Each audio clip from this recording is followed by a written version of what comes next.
네, 오늘은 마태복음 5장의 본문 강의 5번째 자료 주님의 천국 선포 이어서 말씀을 참고하도록 하겠습니다. 마태복음 이제 오늘 나갈 순서는 5장 7절이에요. 긍휼히 여기는 자는 복이 있나니 그들이 긍휼히 여김을 받을 것이며, 한자어를 천자 천삼사백장을 이렇게 아는 사람들도 이 긍휼이라는 한자어를 굉장히 어렵죠. 자긍한다, 자랑한다 그런 데 쓰는 긍자고, 피를 흘리는 마음, 피를 토하는 마음이라는 슐자인데 이 두 글자가 이게 합성된, 우리 시체들은 한자를 봐도 나도 천자 정도를 배운 나도 글자만 봐가지고는 굉장히 쉽지 않죠.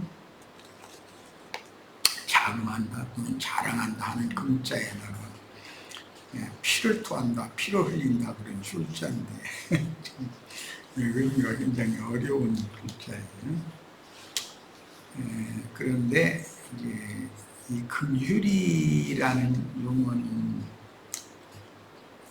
히브리어에서는 헤세드라고 그래가지고 인자, 은혜라는 그런 용어에 가까운 그런 용어입니다.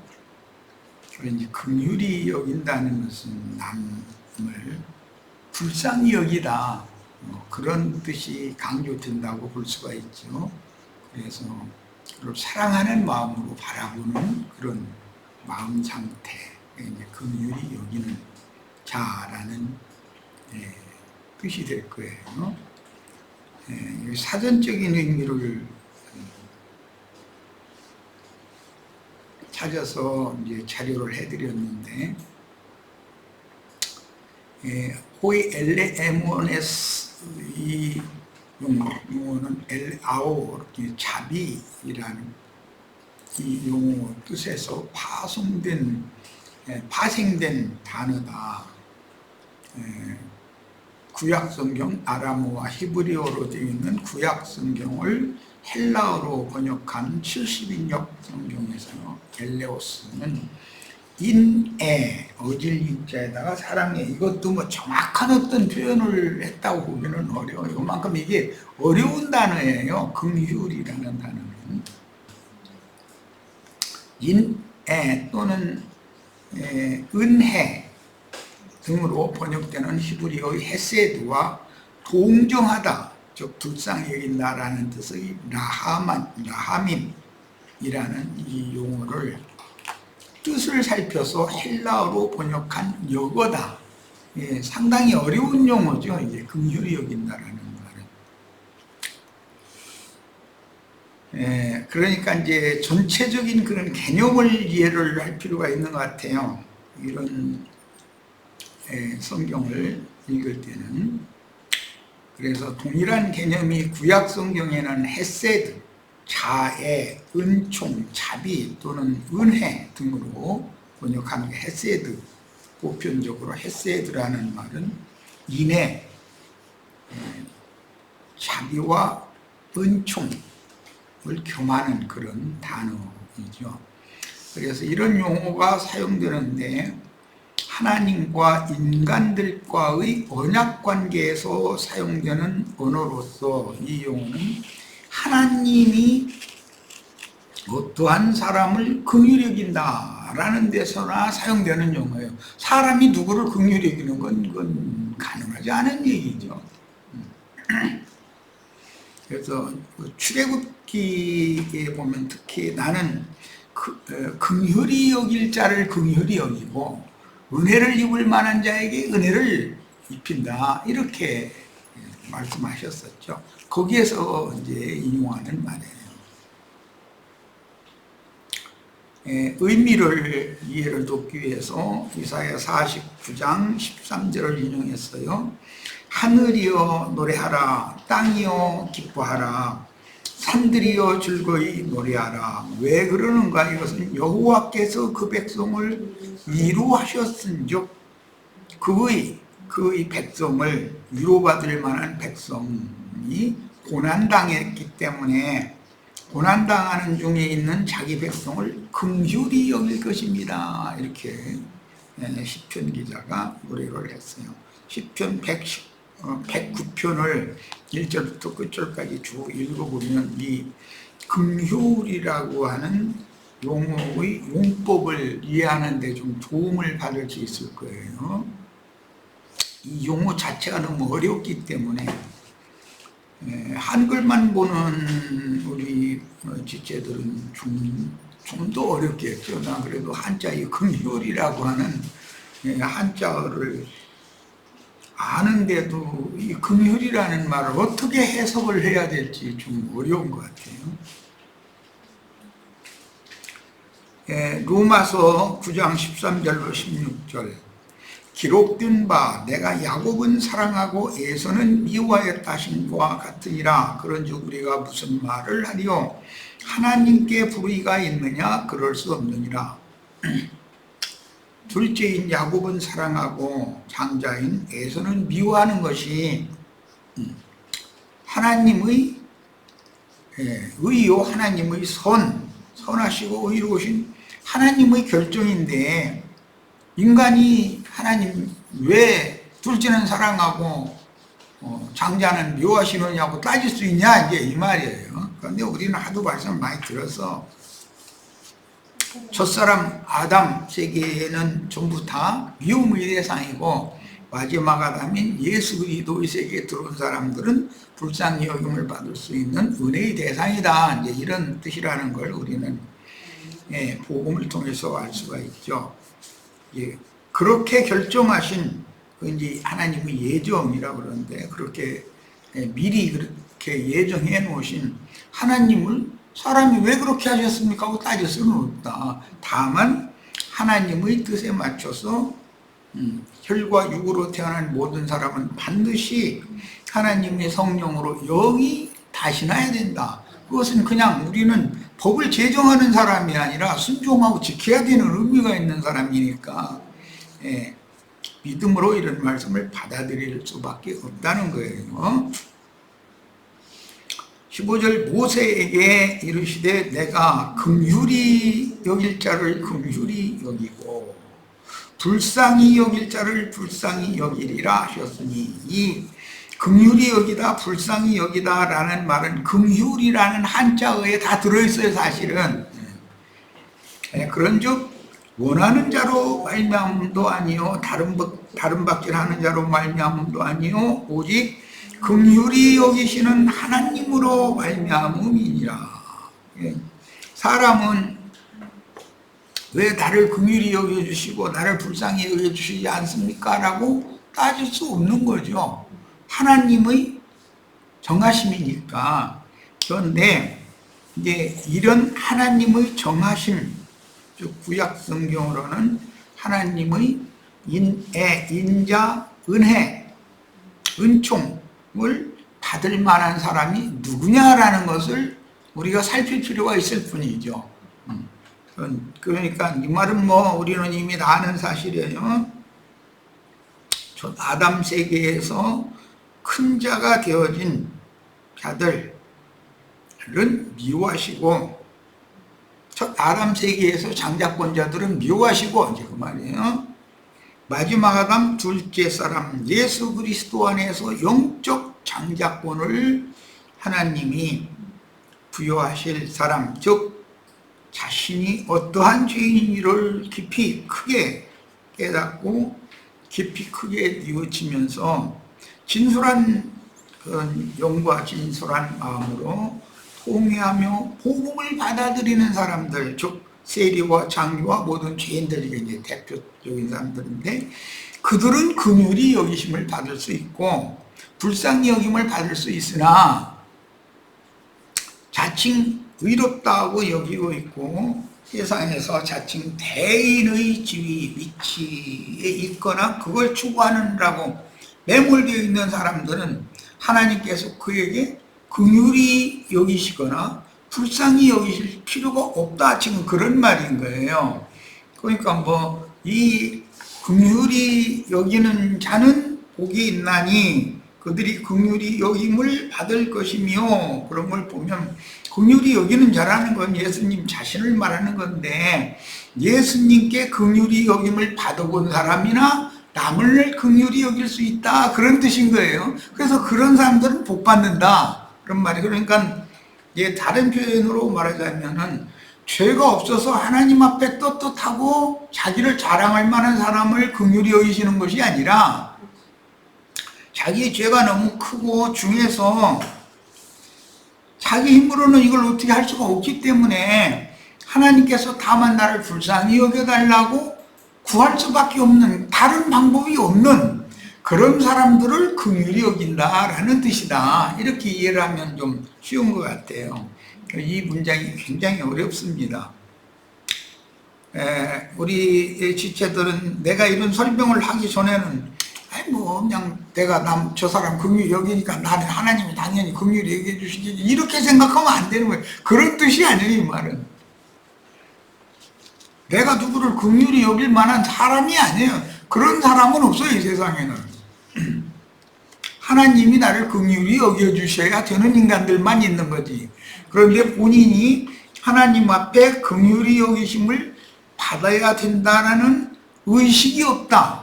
자기가 남을 긍휼히 여기고 불쌍히 여겨서 막 도와주고 뭐 이런 것이 사랑스럽고, 이런 사람은 구원관이라고 상관이 없는 사람이죠. 지금 그 말이에요.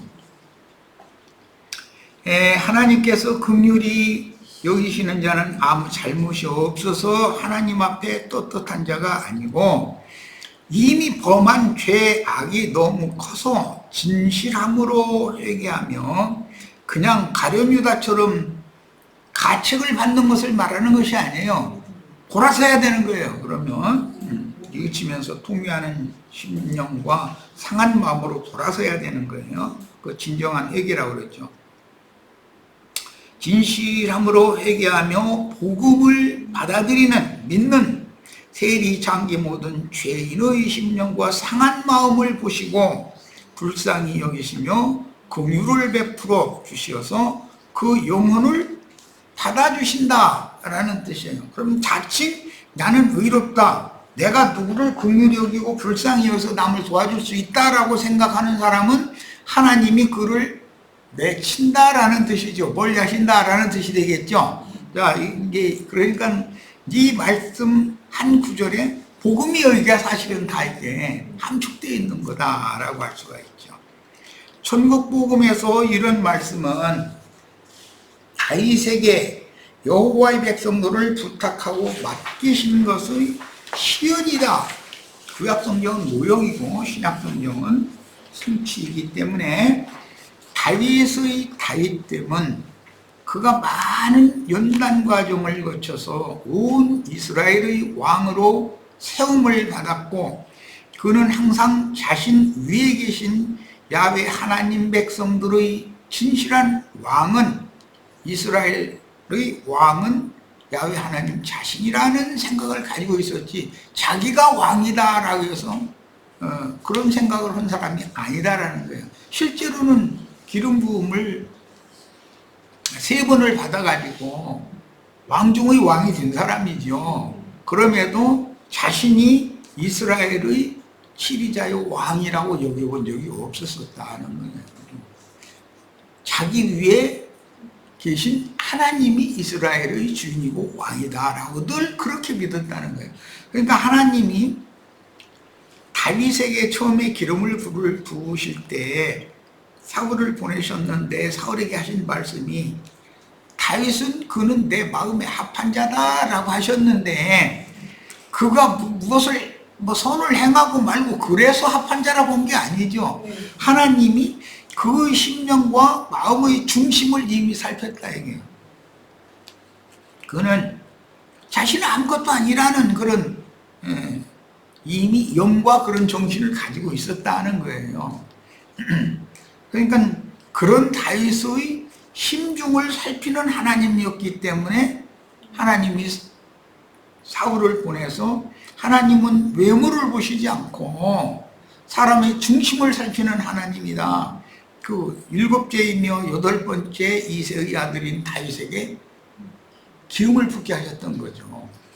그 장형이나 그 형제들은 사울의 그 사무엘의 눈으로 볼 때는 하나님이 과연 택하신 자들이구나, 이 자들에게 기름을 부어야지 했는데 하나님은 아니라고 했다는 거예요. 그래서 너는 사람을 외모로 보지 말아라. 하나님은 사람의 중심을 살피는 분이다. 하나님의 마음에 합한 다윗이라는 말은 다윗의 중심이 그렇다는 것이죠. 즉 다윗의 영과 정신이 자신은 아무것도 아닌 자, 하나님 앞에 다만 긍휼히 여김을 받고 불쌍히 여김을 받아야 되는 자라는 인식을 어릴 때부터 하고 있었다는 거예요. 그러니까 참 이런 것 보고 이제 세상에서는 하늘이 낸자다, 이제 흔히 이렇게 이제 그 셈으로는 그렇게 말하는데, 하늘이 낸자죠. 사람의 영과 정신을 사람 속에 부어 넣어주시는 하나님께 달린 문제인데, 나에게 불쌍히 여김을 받고 긍휼히 여김을 받는 심정을 넣어서 세상에 태어나게 해주세요. 어머니 뱃속에서부터 그런 영과 정신을 받아가지고 태어나게 해주세요. 이렇게 기도한다 해서 되는 문제가 아니잖아요. 또 그 엄마가 아기 배자마자 내 뱃속에 있는 이 태중 자식에게 하나님께서 불쌍히 여기시고 긍휼히 여겨주심을 받는 자라고 생각을 하도록 그런 생각을 넣어주세요. 그렇게 기도한다고 그 아이가 그렇게 되는 것도 아니잖아요. 이게 다만 하나님이 조물주만이 하실 수 있는 일이에요, 이거는. 그러니까 우리가 예수를 믿는 것도 그런 면에서는 이게 예상 일이 아닌 거죠. 복음을 전해보면 자신이 긍휼히 여김을 받고 불쌍히 여김을 받을 자라고 인식하고 있는 사람이 거의 없어요. 특히 예배당 오래 다니면서 뭐 성경줄이나 읽었다고 뭐 기독교의 교리의 세뇌당에 굳어진 사람들은 자기 자신에 대해서 너무 몰라. 나라는 존재 근본이 뭔지에 대해서 알아야 되는데 그런 얘기하면 기분 나빠하는 거예요. 내가 무슨 어디 가서 길거리 가서 강도질을 했어, 무슨 나쁜 짓을 했어, 뭐 다 나만만 하면 양심 바르게 살면 좋은 세상 될 거 아니냐. 그런데 윤석열 씨한테 물어봐봐. 자기 양심, 내 양심이 아직 이 세상에서 제일 삐뚤어졌고 잘못된 사람이라고 그렇게 생각하는 게 내 양심이 가장 정확한 하나님의 재판을 할 수 있는 기준이 되는 양심이라고 그러는지 한번 물어봐. 가서 좀 누가 좀 대신 물어보고 나한테 좀 일러줬으면 좋겠어요. 나 같은 사람 물어볼래요. 그 사람이 나 같은 사람 만나주지도 않을 테니. 이게 문제라는 거예요. 큰 예배당 목사들한테 한번 물어보세요. 내가 지금 이 증거하는 이 말을 한번 물어보세요. 자기는 아무 문제 없고 다 다른 사람들이 문제예요. 요즘 우리나라 대통령이 그런다는 거잖아요. 자기는 모든 일은 아무 문제 없이 다 잘해나가는데 뭐 국무위원들이 뭐 국민들한테 그 정부 정책 시행하는 거 이런 걸 잘 발표를 잘 안 해가지고 국민들이 몰라서 그런다 이런 식이라는 거예요. 자기가 한 건 무조건 맞은 거예요. 그렇지 않다고 좀 생각을 넓히라고 이러면은 목 탁 쳐버리고 당신 내일부터 얘기 나와 이제 이따 이래버리고 그러니 뭐 그것은 이제 뻔한 거 아니야. 아부나 떠는 사람들이나 주위에 쭉 빙돌로 이렇게 말이야. 그 뭐 국민들만 죽어나는 거지 뭐. 사람이 아무리 의롭고 선한 것 같아도 완전한 것 같아도 99.99999%일지라도 0.0000%가 미달될 수는 얼마든지 있는 거. 그러면 나는 신이 아니다라는 기본의식을 딱 가지고 살아야 되는 것이거든. 그럼 누구의 말도 좀 들어보고 많이 생각해보고 맨날 며칠 기도를 해도 이게 그 사람이 나에 대해서 반대하고 내가 뭐 하는 거에 대해서 동의해주지 못하고 한 건 왜 그럴까 하고 고심을 해보고 했는데도 영 응답이 없어. 그래도 보류 상태로 놔둘 줄 아는 사람이 돼야 된다는 거예요. 나를 무슨 절대자의 위치에다 딱 놔두고 나를 털끝 하나로 건들면 가만 안 놔둔다. 이런 식이면 이거는 그 사람 구원받기 어려운 거죠. 세상 말로도 자존심 강한 사람은 자존심 길거리에다 내버리면 개도 안 물어간대잖아. 개도 물어가봐야, 개가 물어봐봐야 자존심 개가 세우면 뭐하겠어 그거. 그러니까 개도 안 물어간다는 건데. 맛도 없었잖아요. 맛도 없어. 맞아. 무슨 맛있겠어 자존심이. 그런데 우리 교회 중에서도 지체들이 혹시 내가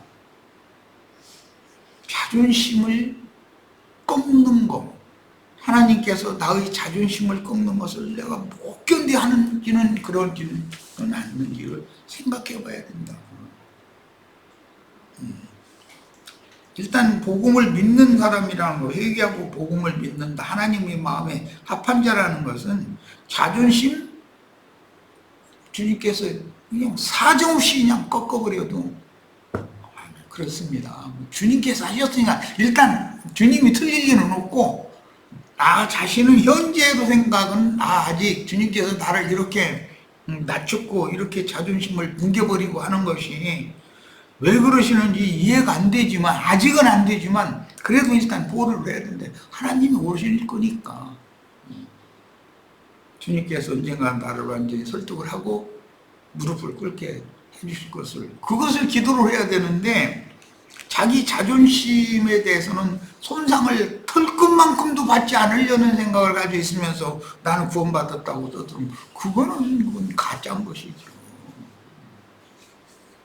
주님의 손에 의해서 옛사람이 침을 받을 때 진실한 마음으로, 진솔한 마음, 영과 정신으로 통회하고 돌이켜본 적이 없는 사람이라는 뜻이기 때문에, 그 사람은 초년적인 사람으로서 예배당에 또는 뭐 심지어 교회 안에 와서 많은 말씀을 이렇게 가지고 뭐 얼마든지 말장난할 수 있는 거죠. 이게 참 우리는 깊은 생각을 해봐야 돼요. 이 긍휼히 여기는 자는 긍휼히 여김을 받을 것이며, 이 말씀을 참 많이 읽고 기도를 많이들 해보셔야 되겠어요. 이것은 지혜와 계시의 신이신 주님께서 정말로 긍휼히 여기시면 참 빛을 보내셔서 사람을 사울처럼 다메섹 도상에서 빛에 의해서 꺾어진 것처럼 그렇게 다 꺾어놓고 난 다음에 그 다음에 서서히 설명을 해 주셔야 되는 거예요. 꺾어졌다고 해서 다 되는 것도 아니에요. 할 수 없이 꺾어질 수도 있으니까. 신의 물리이기 때문에.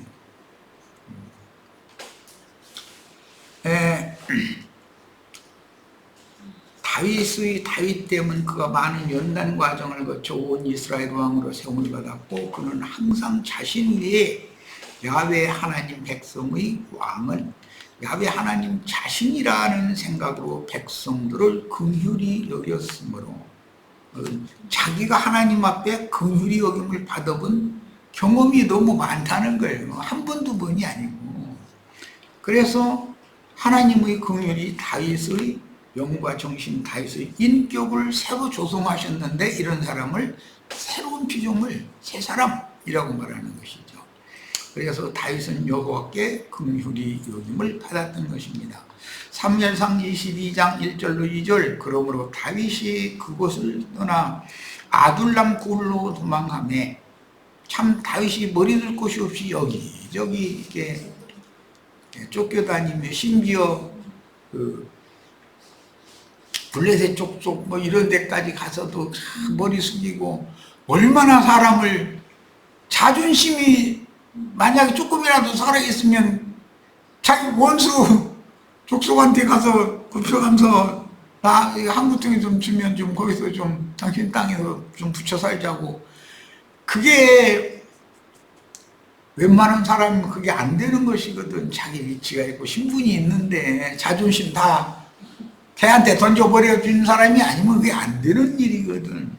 그런데 거기까지 낮췄다는 거예요. 그런데도 다윗은 그런 걸 다 순종을 하면서, 그런데도 그가 적국에 가서 붙여 살고 있는데도 위경마다 주님이 다 붙잡고 지켜주셨잖아요. 그런 걸 보면 참 우리는 그런 성경을 읽으면서, 다윗의 일대기를 읽으면서 배울 게 참 많죠. 아둘람 굴로 도망하며 그 형제와 아버지의 온 집이 듣고 그리로 내려가서 그에게 이르렀고, 환난당한 모든 자와 빚진 모든 자와 마음이 원통한 자가 다 그에게로 모였고 그는 그들의 우두머리가 되었는데, 아니 좀 똑똑 잘나고 둔품이나 있는 사람들의 우두머리가 되게 해주셔야지. 왕으로 기름을 부었으면. 그런데 사람을 만나도 다 이런 사람만 다윗에게 모이고 나머지는 전부 사울한테 가고 그러면 이거는 참 하나님이 다윗에게 하셔도 너무하신 것 같아. 그는 그들의 우두머리가 되었는데 그와 함께한 자가 400명가량이었더라 그랬어요. 다윗이 인간적인 범죄 행위를 저지른 것을, 바세바 사건을 말하는 거예요. 사람의 관점으로만 본다면 여호와께서 그 마음에 합하여 기름을 부어 세우셨으나 다윗의 행위는 여호와께 긍휼히 여김을 받지 못할 중죄인으로서 그도 연약하고 부족한 사람이었으니 그 역시 육신의 몸을 입은 한 인간이었을 뿐이다. 다윗이 무슨 신은 아니잖아요. 완전자가 아니잖아요. 모든 면에서 99.99%가 완전한 사람인 것 같지만 0.01%가 모자랄 수 있는 거예요. 그럼 신은 아니잖아. 그런데 자칭 내가 그러라 하는 자들이 우리나라만 해도 뭐 40몇 명 있더니 참 대단한 사람들이지. 이런 사람들은 여호와께 기름 부음을 받은 후로 사울왕의 박해를 피하여 도망하며 숨을 곳을 찾아다닐 때 그가 가드왕 아기스에게까지 가서 미친 채, 상황이 워낙 다급하니까 살해남멸하니까 미친 채 오면서 침 질질 흘려가면서 이상한 짓을 하는 거예요. 그러니까 그 사람이 인간적으로 아유 이제 받아줘 이렇게 하게 만들었다는 거야. 예. 이야, 이럴 바엔 기름 붓지를 마셔야지. 인간적으로 보자면 하나님은 무슨 기름 부어 왕으로 세워놓고 나서 이게 뭐 하는 거야 도대체. 이야, 참. 그런데 아무래도 이상한 것 같아. 그러니까 의심받았다는 거야, 이제. 그래서 아둘람골로 이제 도망을 하게 되니까 그때 400명의 이런 사람들이 모였고 그들의 우두머리가 되었다. 그럼 다윗이 그 지경까지 갔다 왔기 때문에, 도망을 왔기 때문에 이런 사람들을 긍휼히 여기고 불쌍히 여기는 그런 마음을 품을 수밖에 없는 사람이 됐다는 거예요. 그러니까 하나님의 손에서 기름을 받고 양육을 받고 하나님의 손에 의해서 하나님 자신의 형상과 모양으로 만들어진다. 새로운 피조물로 창조되어진다. 이게 그냥 교리적으로 쉽게 할 수 있는 얘기가 아니라는 거죠. 다윗은 그들을 돌보아줄 책임을 진 이스라엘의 왕이 되어야 했으니 그들의 형편은 자신의 형편과 너무도 같았으므로 야훼의 손으로 가르침을 받는 연단 과정을 통해서 저런 자들을 긍휼히 여기시는 야훼의 헤세드, 구약성경은 긍휼, 인애 또는 은혜라고 번역되는 용어예요. 헤세드로 인을 새겨주시려고 혹독한 시련들을 몸으로 배우게 한 거예요. 몸으로 배우는 것만이 그대로 진짜 그 평생에 남는 거예요. 이거는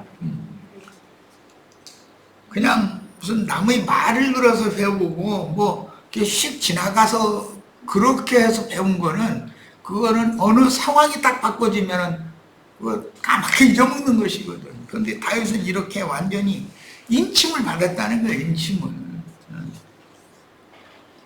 하나님께서 다윗을 자신의 마음에 합한 자로 부르셨는데 그는 연약한 자신을 보고 깊이 뉘우칠 줄 아는 사람이었다는 뜻이므로 하나님의 마음에 합한 자라는 뜻은 자기 자신을 보고 깊이 뉘우칠 줄 아는 사람이다 라는 말이에요. 하나님은 그 중심을 보신 것이지 그 외모를 본 게 아니니까.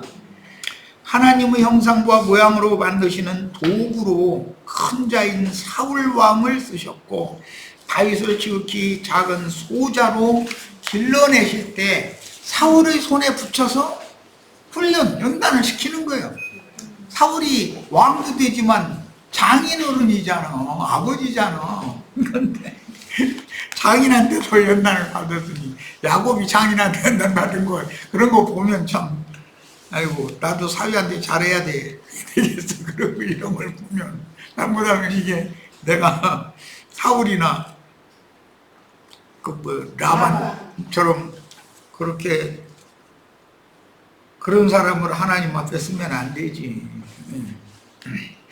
다윗의 영과 마음에 조성된 산인격을 야훼의 헤세드로 조성하셨으므로 갈 곳이 없어 자신에게로 피한 400명을 긍휼로 대하는 자가 되어 그들을 돌보는 다윗이 왕이 된 후에 저지른 큰 범죄들을 덮어주는 근거는, 하나님이 괜히 다윗이 그렇게 중한 범죄, 간음에다가 살인죄를 저질렀잖아요. 그건 용서받을 수 없는 죄잖아, 율법대로 자면.